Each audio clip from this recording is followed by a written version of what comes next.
Tandem Nomads, episode 155. Nope, in this episode, I will not talk about how to create your unique competitive advantage. Actually, in a way, I will. Instead of worrying about your competition, let's see how you can develop the right mindset and grow your confidence with the way you approach your competition. Hello, Nomad Nation. Welcome to Tandem Nomads, the podcast show and entrepreneurship platform where you can find great inspiration and tips to grow a successful portable business and thrive in your global nomadic life. This is your host, Emel Deregi. I'm a business and marketing coach and the founder of Tandem Nomads. I want to talk today about something that I know a lot of my clients, you listeners, but also myself, as I grew in my business, had to deal with and sometimes still need to deal with, is the fear of competition and that feeling of insecurity when we see another person doing something similar than what we do. And I do believe that this is one of the major barriers sometimes to growing in your business is to focus too much on your competition. However, there's a smart way to do it, and we'll talk about how to do that. But before I share with you some tips about these topics, I want you to think about why you are worried about your competition. So there are three ways people tend to get sidetracked because of the way they deal with competition or perceive their competition. So my question to you is, what are you afraid of most? Are you afraid of people copying you? Are you afraid of other people thinking you are copying them? Or are you afraid that your competition simply takes away your clients? Which case is you? So I'd love to hear about your feedback. So go to tandemnomads.com/155 and right there, let's talk about this together. In order to do that, I invite you to join the Tandem Nomads Facebook group so that we can have this conversation together. And you will find the link at the end of this page, tandemnomads.com/155. So what are you most afraid of? That people copy you? That people think you copy them? Or that your competition steals your clients? And if there's something else, let us know. I'd love to hear that. So no matter what case you are in, here's the problem with this. The more you worry about your competition, the more likely you will fail. You know why? Because instead of focusing on making an impact on your clients, you are basing your decisions on someone else's business and client base. So this is the worst thing you can do for yourself and for your clients, because you're going to be completely sidetracked, distracted from doing the right thing for your business to grow, instead of worrying if how can somebody else harm your business when you're probably the one harming it by being too focused on what other people do. So before I share with you some tips, I just want to share with you this big message. The main thing here is to truly believe in the law of abundance. That there is a space in this world for every single person. And the second thing is, don't let your ego be on your way to success. Because I know that's the second thing they see a lot of people struggling with. A lot of the decisions they make are based on ego instead of what's really relevant and effective for your business and your clients. So keep this in mind, Nomad Nation. Believe in the law of abundance and don't let your ego on the way, because if you do, you will fail. So I'm going to share with you now some tips about how to deal with that. Because I know that it's one thing to believe in it, it's another thing to actually implement it and be able to live it on day-to-day basis. So I want to share a bit more with you here. Hopefully that will help you really embrace your competition and not be afraid of it. And most importantly, not let it distract you on your path. So let's talk real briefly about the fear of people copying you. And I see a lot of this happening, especially when people start a business and they need to start doing surveys and start to talk about their business ideas. And they don't feel like they want to talk about it because they're afraid that somebody steals their idea. I can understand that. However, you need to know something. Unless you can protect your idea with an IP, your idea is not unique. And the only thing that will make it unique is you and the way you execute it. So ideas on their own are worth nothing. What is worth it is its execution. And for you to be able to execute your idea and make sure that it's viable and that it works, you are going to have to start talking about it around you and start validating your business idea before you get into the stage where you start investing in so many aspects to develop your business and then realize too late that it is not viable. So don't do that mistake, Nomad Nation. Please don't do that mistake of not talking about your business idea and not testing it before you bring it to reality.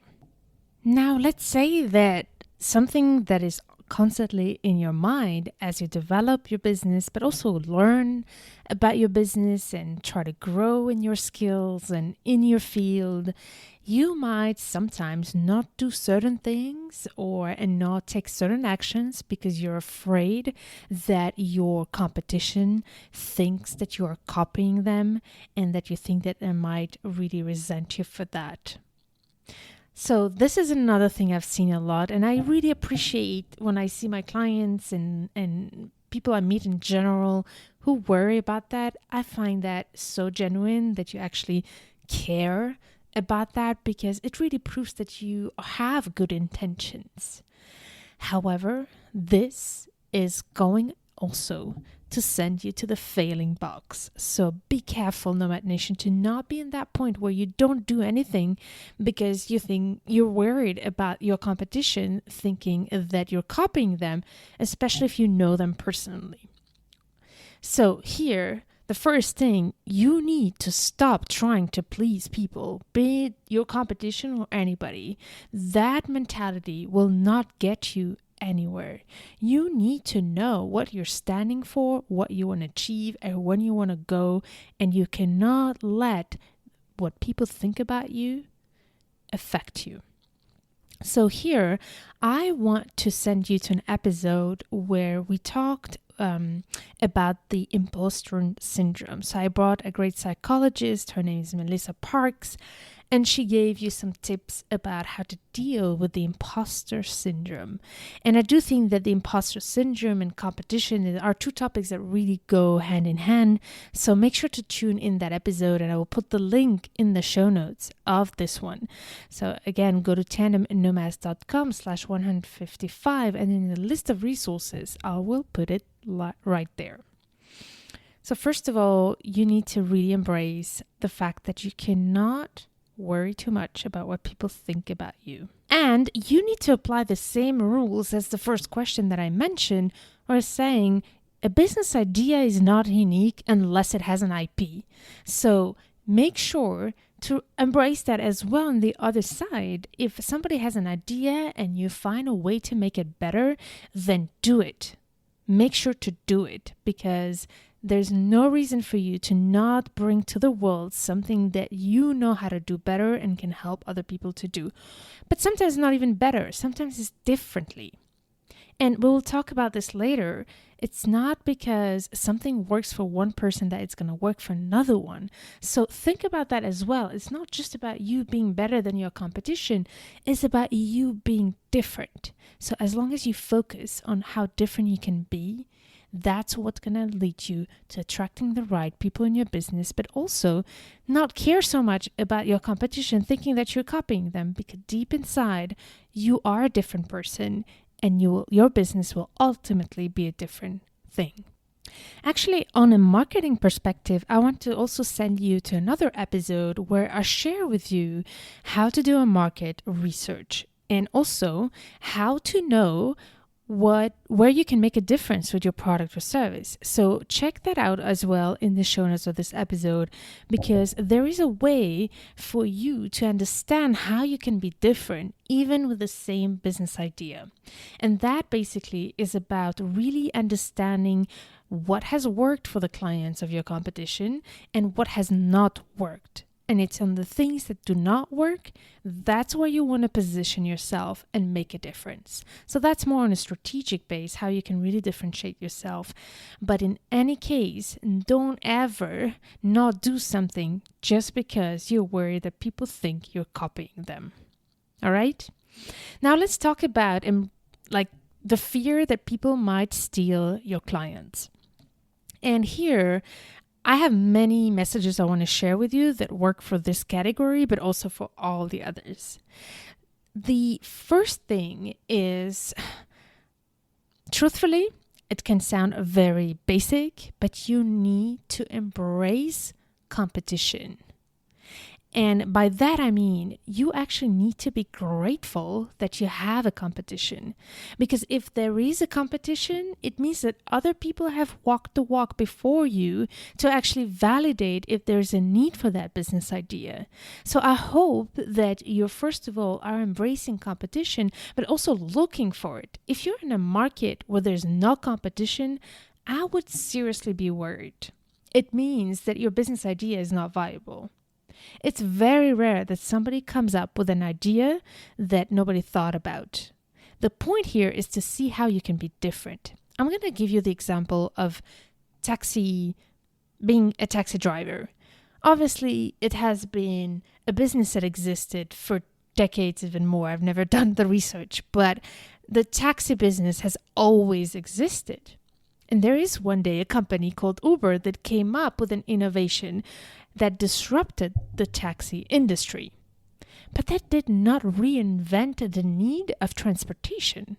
They just reinvented the way we get it. So think about this example when you think about your competition, how you can be different. But you need to be really grateful that there is competition out there, because it means that the need is existing. But also, when I talk about embracing competition is something extremely healthy for your own growth and success. It's actually something that is very well illustrated in the sports industry, where it is encouraged to be competitive, but also to have a team mindset. So I have a great TEDx video that I will link to the show note to this episode, where we talk about competition and also how it works in the sports industry. But for example, some people who run marathons have what is called pacers. It's other runners who are going to be running next to them or close to them to make them stay on the pace so that they don't lose track of the speed and stay focused because they see that somebody else is running next to them at the same pace or even faster. So think about that when you are feeling like you wish you had no competition. You actually need competition, and a healthy competition, for you to stay motivated and engaged. So you absolutely need to embrace your competition that way. And I want to give you some more here related to embracing your competition. There's two ways, first of all, you want to do it.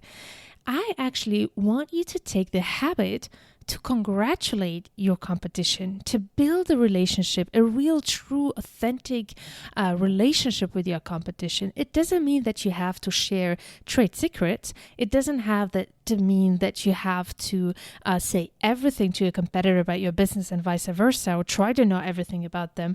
But it is so much healthier to have next to you people you look up to and that you admire in your industry, to keep you inspired and to keep you growing. So even if you have competitors, try to have them as your friends rather than your enemies.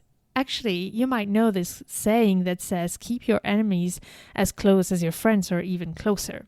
So I don't want you to think about them as your enemies, but still, you want to build a relationship with your competition. And there are areas where you might want to actually exchange information that have nothing to do with your competitiveness, your prices, your clients, but probably your industry, on things you might need to change for both of you to do better business. For example, regulations and etc. And that is why most industries have their own associations where competitors get together around a table and discuss how business is going in their industry. So think about that. You don't have to be part of a club, although if you found one, I would recommend you to join it.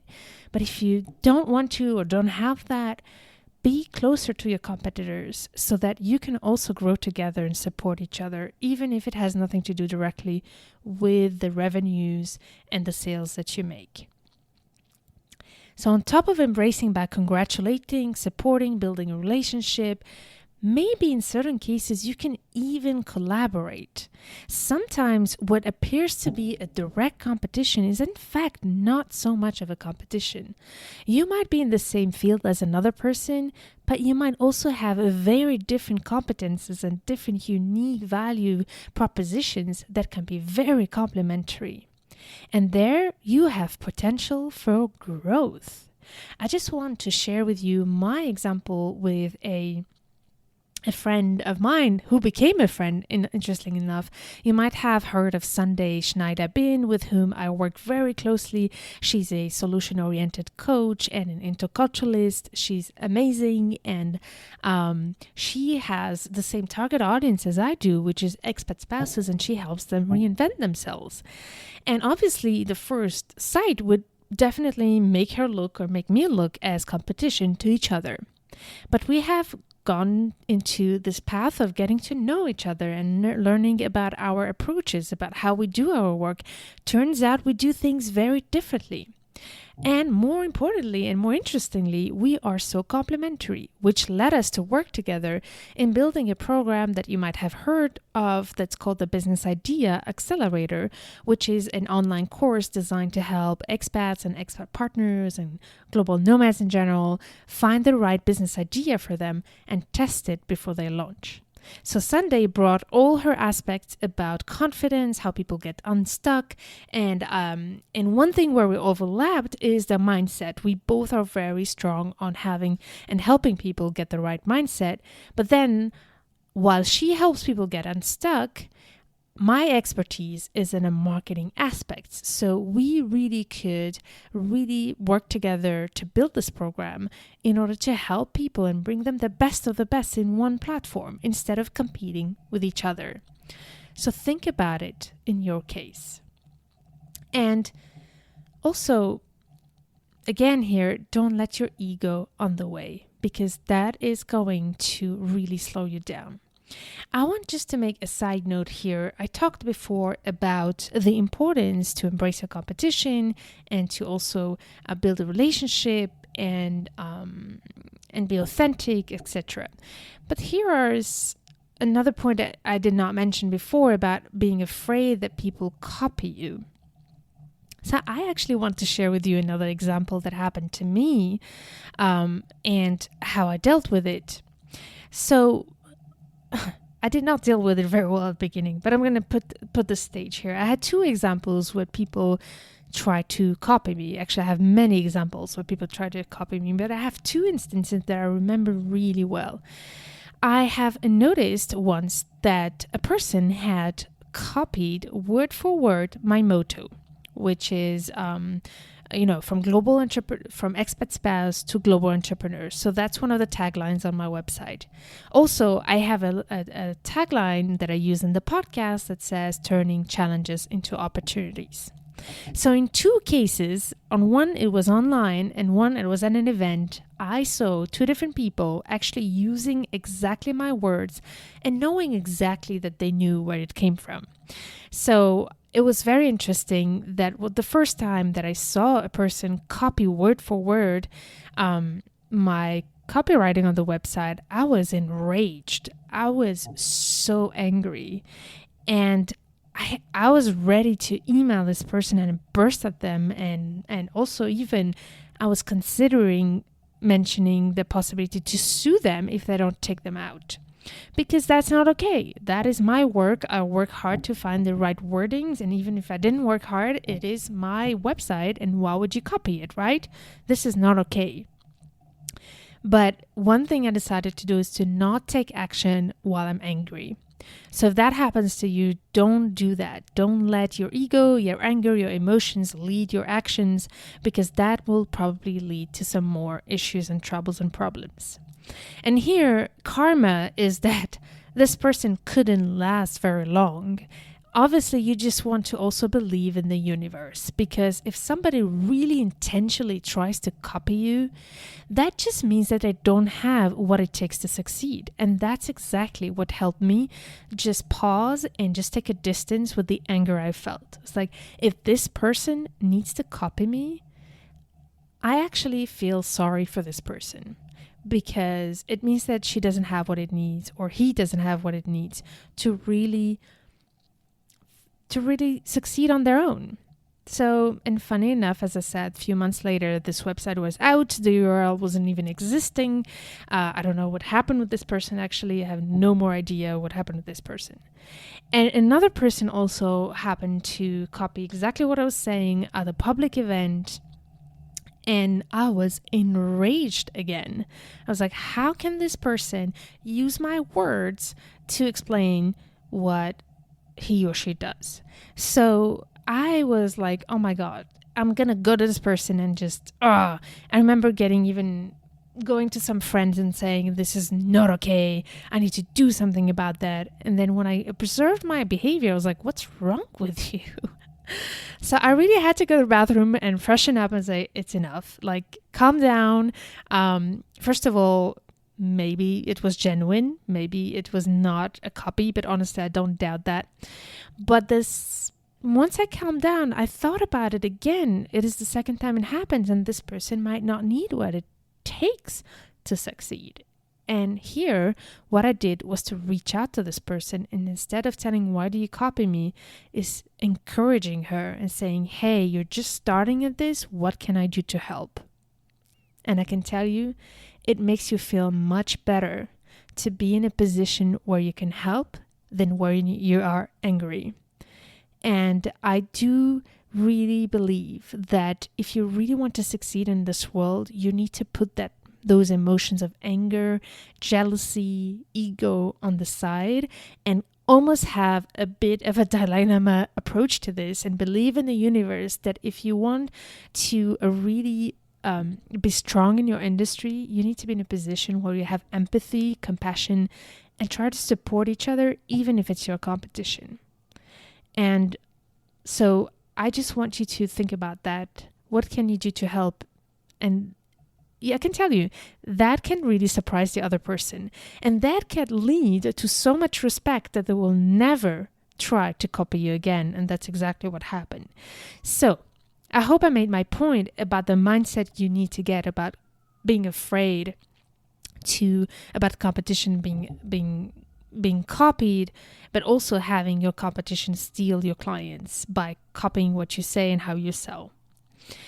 Now, I want to share a bit more about a couple of more thoughts that can also help you. And I hope this one will really make it through your mind and you can embrace it. At the end of the day, you should not be competing with your competitors. You should be competing with yourself. Because what matters is not how fast you grow compared to your competitors.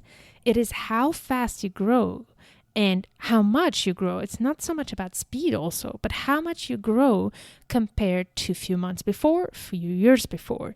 You always want to compare yourself to yourself, not to anybody else. So as long as you can really see that you're progressing, that you're growing, that you're learning, that your income is increasing, that your relationship are getting stronger, that your brand is getting more powerful, and most importantly, that you keep making more impact, that is what matters. It's not so much how much it is compared to other people. And that mindset will make such a shift for you with the way you deal with competition. Okay, now that I made this point and I really, really hope that you embrace it strongly, I can maybe give you a couple more tips about how to beat your competition. All right, so like I said before, being competitive can be healthy, but also being competitive can be smart, and you want to do it in a smart way. And in order to be a good competitor and be successful at being different from your competition, you need to understand one thing.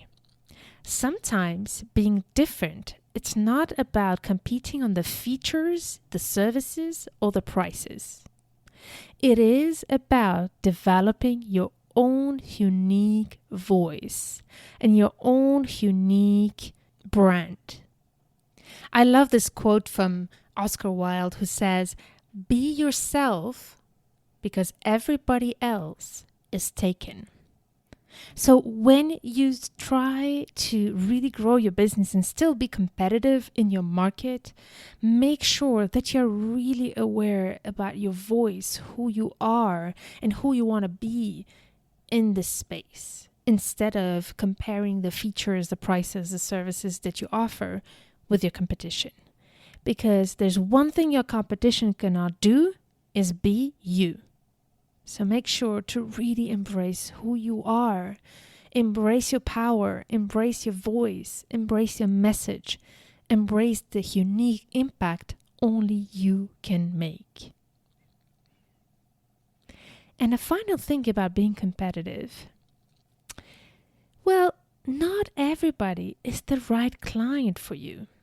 So by embracing competition, you're also just understanding that you might not want to have all the clients out there, because some clients are just going to be a pain in your business because they're not the right fit for you and you're not the right fit for them, even if you are offering the same service as somebody else.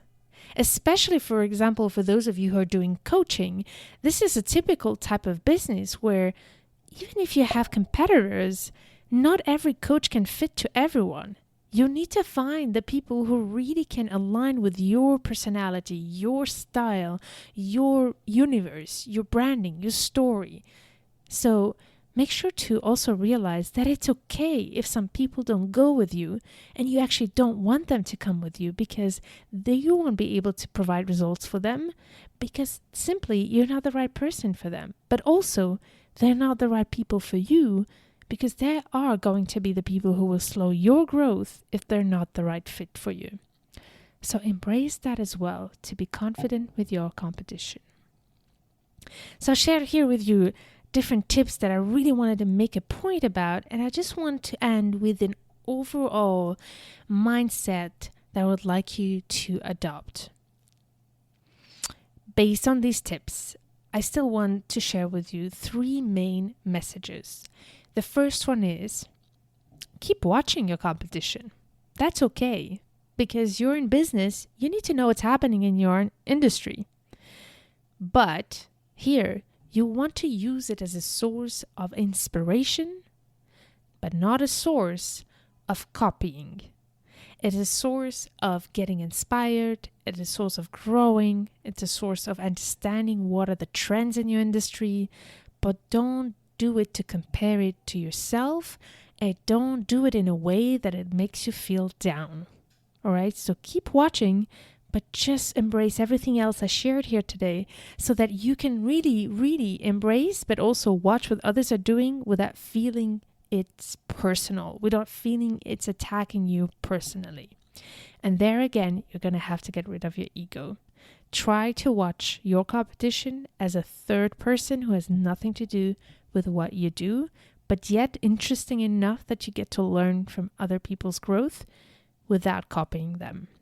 All right, that's the first big message I want to share with you.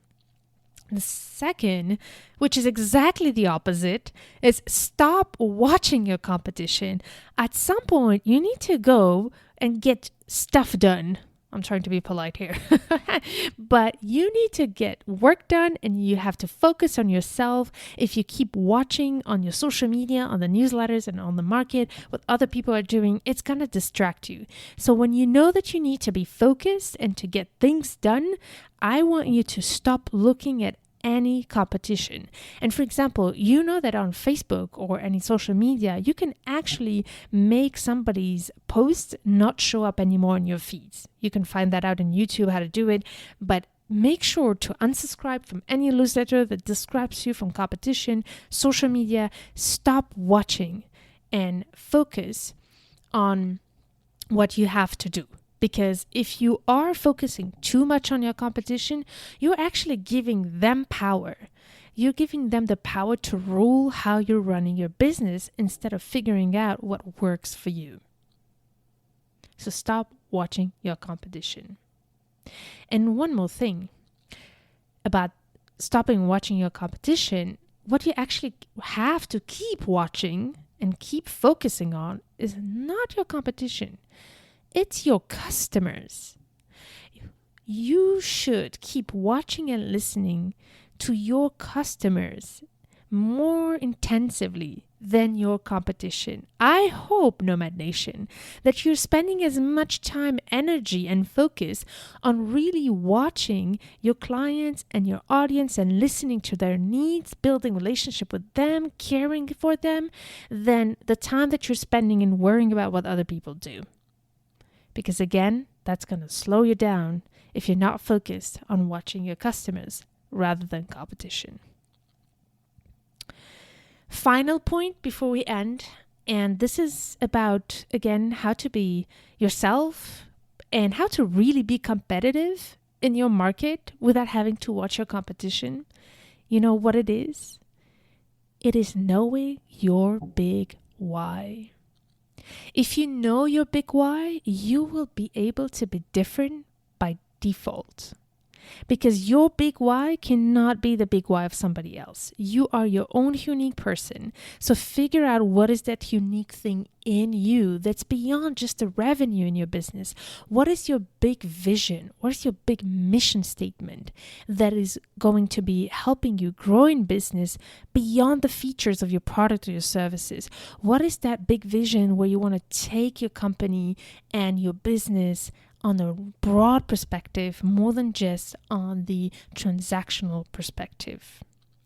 I will give you my example, but before I will share with you one resource that I find amazing, which is the book called Start with Why from Simon Sinek. And you absolutely want to read that book. It will really help you understand your big why.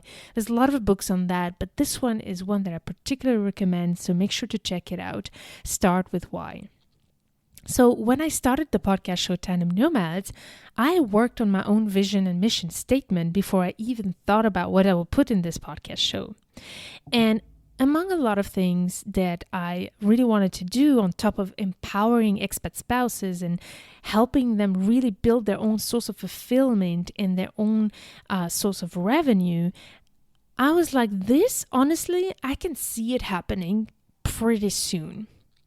But the bigger mission that I saw that was much more difficult and almost impossible was to build a world with no borders. Because at the end of the day, that's the bigger barrier that we all struggle with, be it expat spouses, global nomads, or just simple individuals who live in a country and might want to have opportunities somewhere else. And in that, I'm also thinking about immigrants. I'm also thinking about refugees who are victims of so many wars and natural disasters.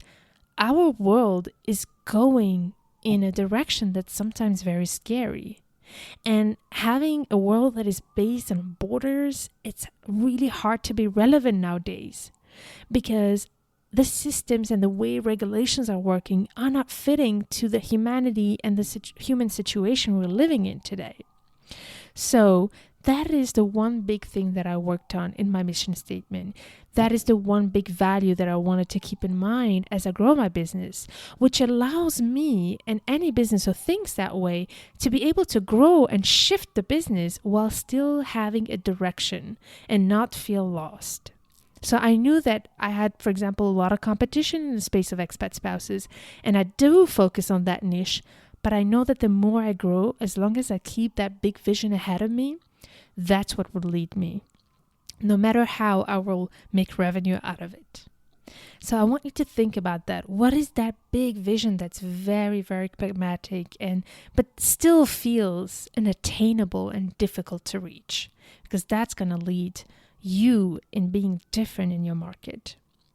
In my example, this vision that I shared with you, I've expressed it by being very, very outspoken about regulations. And there's something that I do that's outside of the monetary aspect of tandem nomads, which is advocacy for better regulations. I speak to presidents, I speak to ministers, I speak to deputies, legislators, and I also promote amazing initiatives that help build a world that is more suitable for people like us today. And this is why I have this episode that's coming up very soon with the representatives of the government of Estonia who have understood this need about a world that's more integrated. So I can't wait to share that episode with you in the episode 158. Oh my God, I can't wait. So these are the kind of things that also keep me excited. I'm excited. It's not just about business. It's about that bigger vision. How can we empower people and global citizens? So you see, I'm just going crazy right now. I could talk about it for hours. But you see, I just want to see that passion for you. What is the one thing you can talk about for hours that will keep you running and fired up, no matter who's doing the same business as you? Keep that in mind, Nomad Nation. Don't ever lose that fire in you. And if you don't have it, find it. Focus on finding that fire. And don't try to find it by thinking too much. Find it by doing. Take one step after the other, one action after the other, and you'll see by doing, the answers will be released to you. And you will discover so many things about you and what interests you. So be true to yourself, Nomad Nation, and define your big why in order to be different and competitive in your market, and ultimately not care anymore what others are doing, because that doesn't matter. And if others are doing similar things as you, it's just more power for all of you to reach that same vision. All right, I hope that this episode really helps you from now on not care anymore about what your competition is doing. And if you do, you will do it more smartly. That's what I would like for you. So I want to know how this episode has helped you. And I also want to learn more about your experience. So let me know in the comment section of this episode, tandemnomads.com/155. I have a question for you and I'd like you to answer. What are you the most afraid of? And what is going to help you deal with it? So as mentioned, in the show notes of this episode, there's a link to Tandem Nomads Facebook group. Come join us and answer that question for us. What are you the most afraid of regarding competition, and what is going to help you deal with it? I cannot wait to exchange with you because this is such an interesting topic. I want to know how you experience this, and I want to also keep in touch with you. So I hope to meet you into Tandem Nomads Tandem Nomads Facebook group, where you can keep exchanging together about this. Also, I have one favor to ask you. If you can make sure that whatever app you use to listen to this podcast, please press in the button subscribe to make sure that you automatically receive my next episode, because I know that's been some technical issues of episodes coming up into people's apps. You need to press the button subscribe, and you will be then able automatically to receive all new episodes. And there's some great one coming up very soon, especially the one with Estonia that I'm really looking forward to share with you. Oh my God, this is going to be such an exciting year because we're having so many exciting developments happening. So I really hope that we will meet in the Tandem Nomads Facebook group and exchange about this topic. I want to hear what you think. And I hope, Nomad Nation, that you will never let any competition or anybody else make you feel like you cannot achieve and do what you are set to do in this world. So I'm ending this episode by inviting you to turn your challenges into great opportunities, and I will meet you in the next episode.